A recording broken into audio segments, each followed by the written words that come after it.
All right, so we're going to be going over problem number 56, which talks about a lion stalking its prey, and it gives us this velocity graph, which is velocity versus time.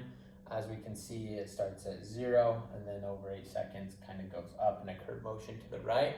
Then we're asked to calculate the initial acceleration for part A.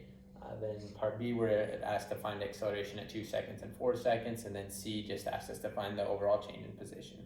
So starting with A, I took the initial velocity as it was pretty much a straight line to 1 second, so I just did the same thing, which our change in velocity was 5 divided by our change in time, which was 1, which gives us an average approximate acceleration of 5 meters per second squared initially. And then B, what I did is I went to 2 seconds, and then I drew a tangent line that you can approximately see here from 5 all the way up to 10. And so that was our change in velocity. And then that tangent line went from 0 to 4, which was our change in time.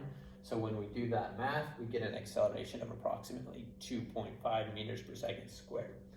And then if we do the same thing at 4, which is this tangent line here that you can roughly see, at approximately 1.5 seconds, it goes to 10, and then up to 15 at approximately 7 seconds. So 15 to 10 is our change in acceleration, our change in velocity. And then 7 minus 1.5 is our change in time. And so when we calculate that out, that gives us 0.89 meters per second squared approximately for the acceleration at 4. And then lastly, C asks us to find our change in position, which we can find by the area of the velocity graph, which if we break down into 4 sections, 1, 2, 3, 4, we can find the area of those and add them up, and it'll give us a pretty good approximation.